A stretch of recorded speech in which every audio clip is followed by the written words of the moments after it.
Hello YouTube, this is Ben Gessel. How's it going? Um, I think I'm in the 70s somewhere, I'm not sure where, like 73 now in my videos, but it is about February 26th, 2017, about 4:18 p.m. on Sunday. I'm gonna try to make a lot of videos today. I have a lot of hopefully really good ideas today, and my hair is a little wet still. So basically, for this video, I'm going to kind of do a review of a company I think that many Americans, I'm not sure if this company goes beyond the United States, but many Americans are very familiar with, a company called Netflix. And again, I imagine they might do stuff in other countries. I'm just not entirely sure about that. So I first heard of Netflix when I was just done with my bachelor's degree in postbaccalaureate music education classes, rooming for the first time with some roommates in Linwood, and just kind of went on a kind of a half and half deal with one of my roommates with a lot of things there. And there was time when I didn't have Netflix after that for a while, whatever, and then just added it again with just the DVDs a while back, and then just sorry, my hair is giving me some trouble. Just recently, I changed to the streaming plan. So I was having all these DVDs, everything, and come by mail, and then I went to streaming. So this is going to kind of be a mixed review. I'm going to say right off the bat that I think Netflix is a great company.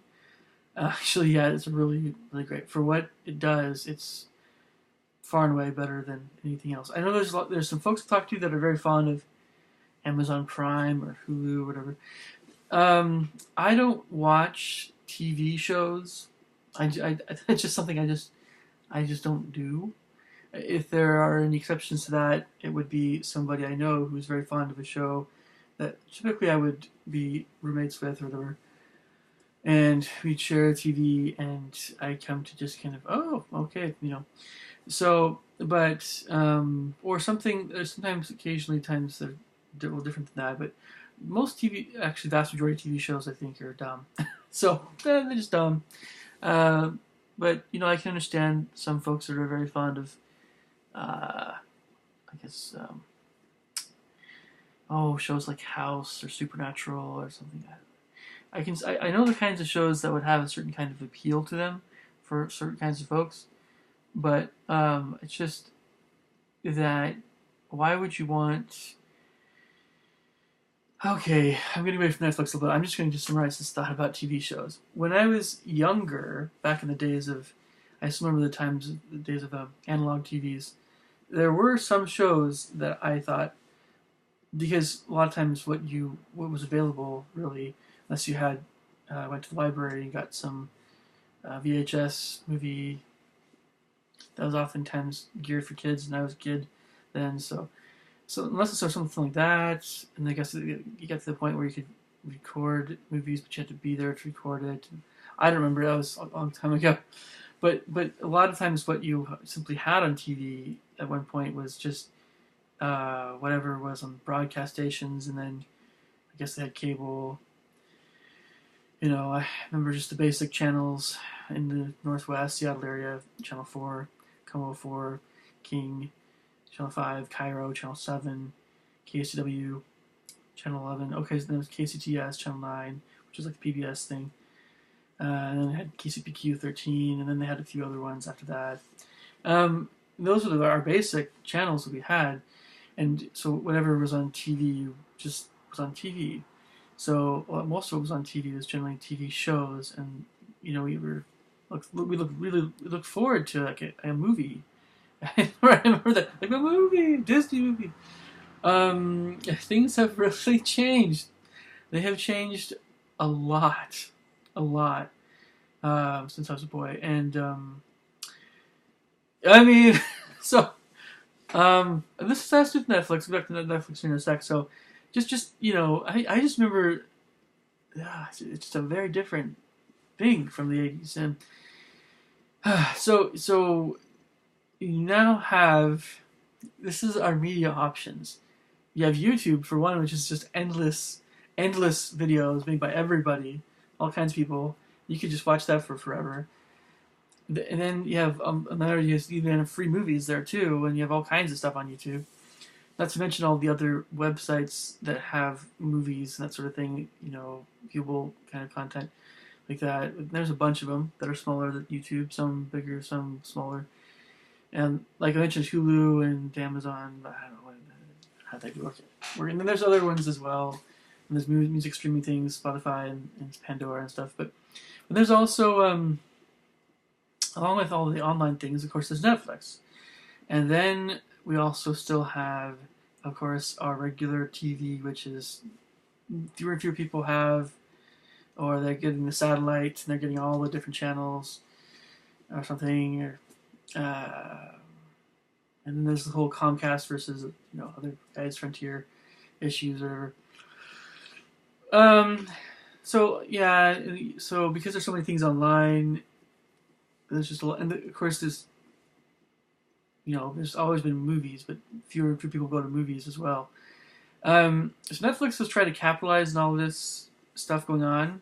They're trying to see what I'm sure it's happening. I've always thought for quite some time now that Netflix and YouTube in particular, are two companies that are just going to keep going up and up and up and up and up because they're doing everything right. Doing everything right. Particularly, YouTube has so much momentum that it's going to be unstoppable. No matter what Google does to try to mess them up. Okay, Google Plus. Okay, there's still so many. We still love YouTube so much. It's by far the biggest streaming site that it's just going to keep getting bigger. That's very obvious. But so Netflix has got a lot going for it, and I really think it's great. And it's the DVDs.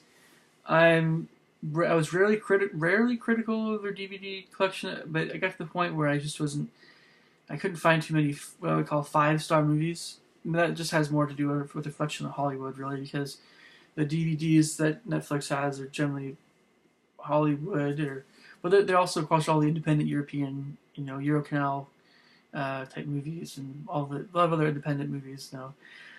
And Netflix has a lot of different stuff. They have all this. I understand, there's made. Okay, so Netflix. I've always been at least okay with Netflix's DVD plan, but it was getting to the point, at least right now, where I was just too busy to try to watch it on a regular basis. So the streaming plan worked out for me just because of my schedule.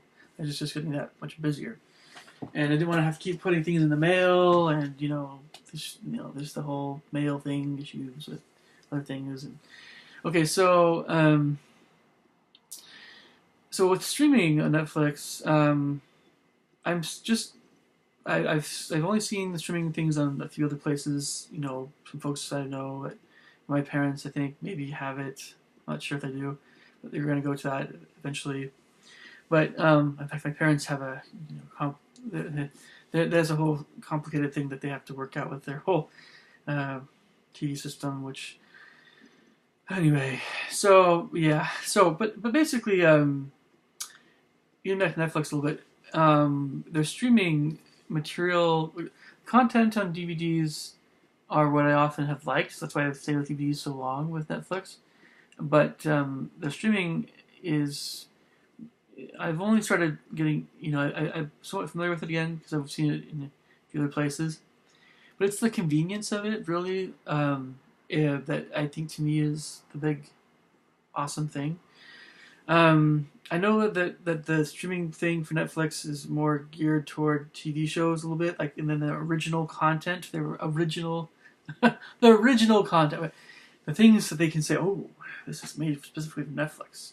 I didn't get a streaming plan because of that stuff. I'm not a Game of Thrones fan as well. I don't. Maybe I don't know.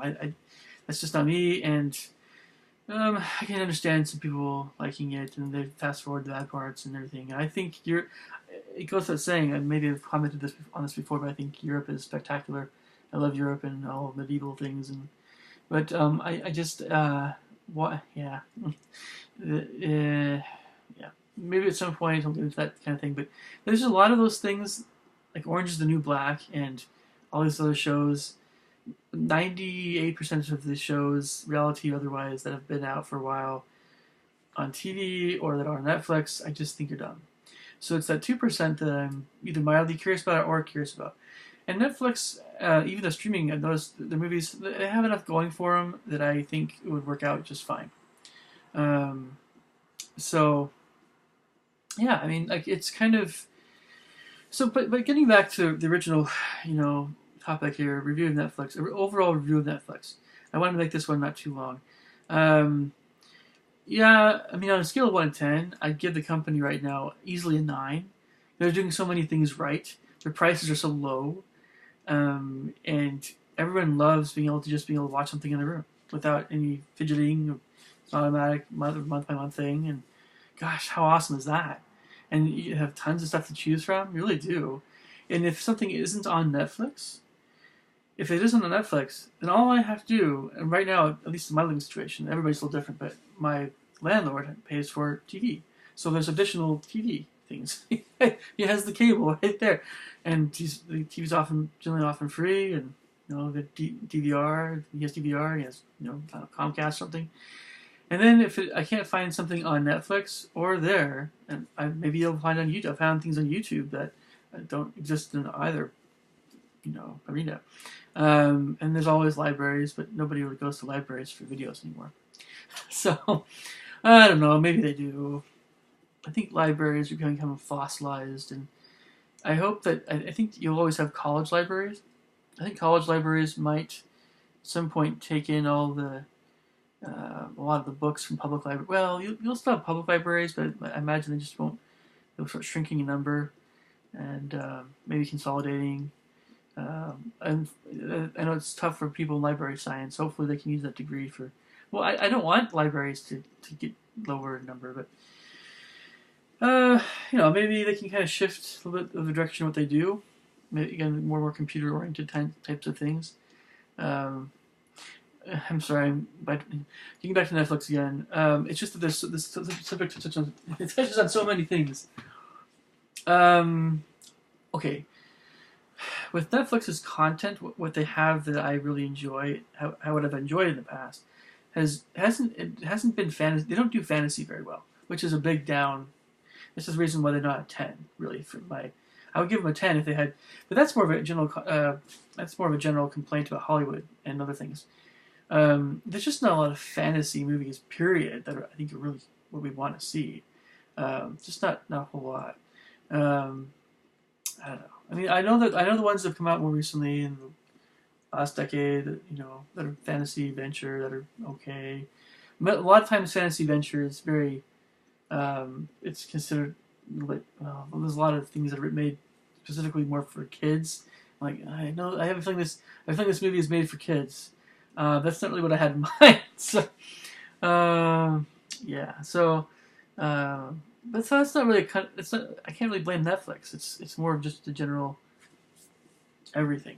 So fantasy is so hard to come by. Good fantasy movies. So we have to go to books and sometimes there games or the online game type thing. But